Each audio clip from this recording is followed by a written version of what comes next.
into the city to get a really excellent coffee seems like the sort of thing that you would do in a Ferrari Portofino. So that's what we've done. This is the brand new Ferrari Portofino M, M standing for Modificata. So it doesn't look hugely different, but you can tell that it's a Modificata by the slightly larger intakes down here, and perhaps most noticeably these little bits here which line up with those there. We'll come on to the sort of specifics of the engine in a bit, but for now I'll tell you it's got gas particulate filters. They're based up here, which has a knock-on impact down at the rear because they've got rid of the silencers, and that's meant they've redesigned the back of the car slightly as well. Now, to really exercise this, we thought we'd take a bit of a trip.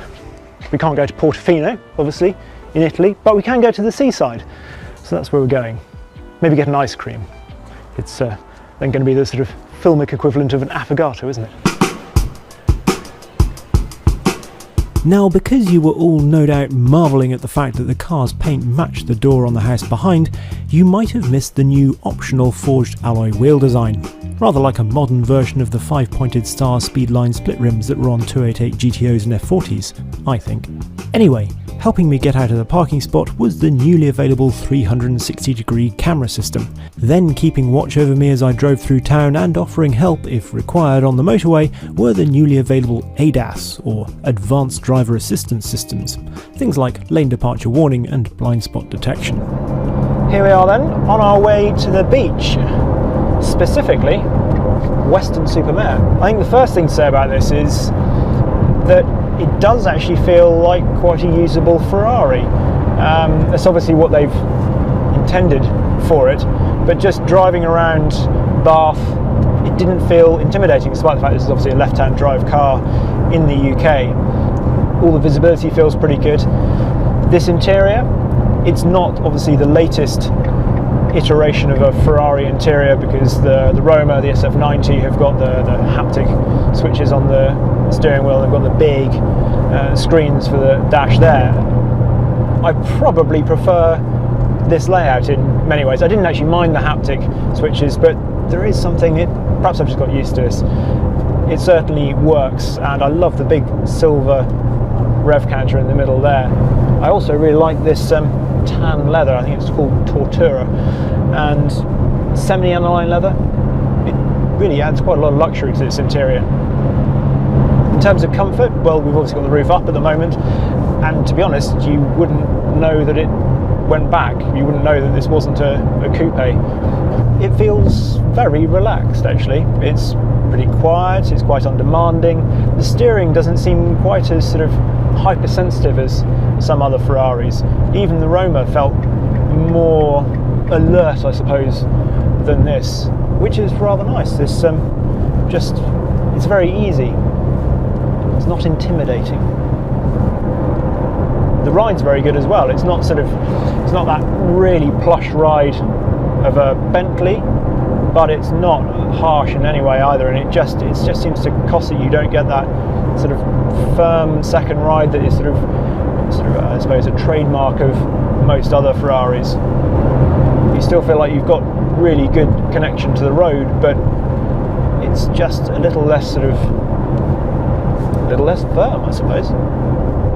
The Portofino M starts at £175,000, and this car's obviously got quite a lot of options on it, a lot of which are very expensive, but probably don't even register with the sort of people that are going to be able to afford a Ferrari Portofino M in the first place.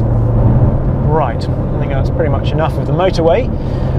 I think we need to go and find some good roads on the way to the beach. Probably need to take the roof down at some point as well.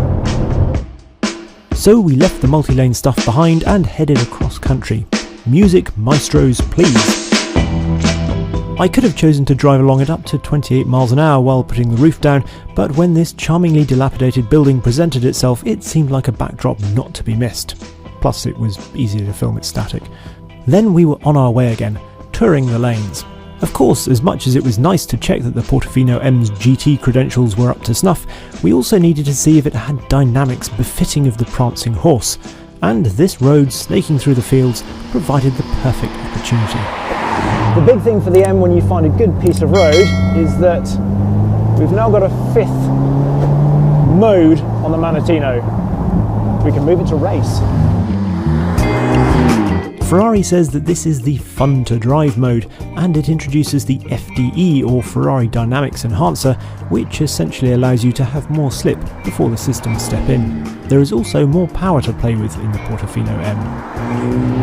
The almost sort of venerable 3.9 litre turbocharged V8 has now got 611 brake horsepower, so 20 brake horsepower more than before, and exactly the same as the Ferrari Roma. The increase has come thanks to reprofiled cams, which has given slightly higher valve lift, and they've also got a speed sensor on the turbine of the turbos now, which means they can more accurately gauge that, and added an extra 5,000 RPM to the top speed of that turbine and the turbos. It is certainly quick enough. 611 brake horsepower in the cruiser. As I said before, this has now got gas particulate filters, but actually, I mean, it's no 812, but there's a really bassy sound to it. It still sounds pretty good, I think. Arguably better, actually, than the F8 Tributo. It's quite a sort of mellifluous, sort of slightly muffled but mellifluous sound. Probably fits the character of this quite well.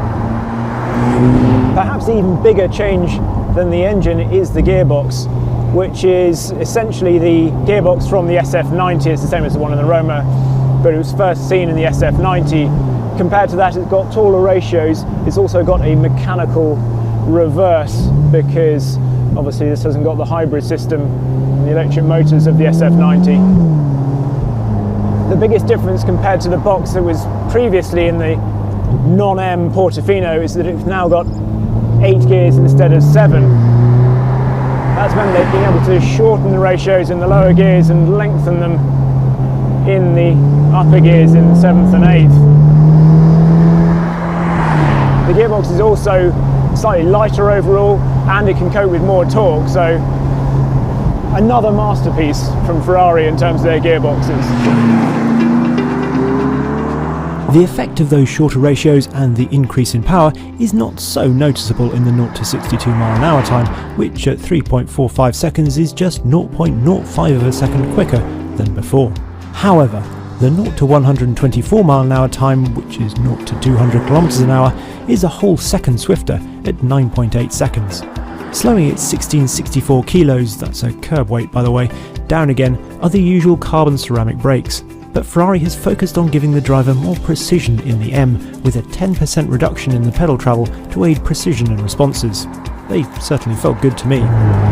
Overall, I've been surprised by this Portofino M actually, because I have memories still of the California, which was not great on this sort of road. But this, much sharper. Actually, if anything, it feels slightly sort of more together than the Roma even. Although most of that was shot in the rain, so. It's not as sharp and lively as the Roma, but something about it just feels a little more cohesive, like it's nailed its brief for its target audience slightly better. Anyway, after enjoying some B-road corners rather more than expected, it was time to make the final jaunt to the seaside, where, with the roof down, I could cruise along the front, making use of the new air scarf in the seat, while looking for an ice cream emporium, a donkey, and somewhere to park. Definitely a Mr. Whippy, not a gelato. Mind you, this is definitely Western Supermare and not the Italian Riviera. This, however, is definitely a proper Ferrari. It's a good Ferrari. It's better than I was expecting. I had memories of the Ferrari California, which wasn't great. This, well, it really is a proper all-rounder. And it's good to drive as well. Equally, it doesn't feel too intimidating to drive. And yeah, I've been impressed by the Portofino M. The only thing I'm not sure about is the way it looks. It's quite a sort of big car. It's not as delicate as the beautiful Roma, but modificata, as I said at the beginning, all the way back in Bath. It's about the mechanicals, not about the looks. Something for next time, maybe. You can keep this shade of Celeste metallic though. Very lovely. Right, eat the rest of this before it blows away.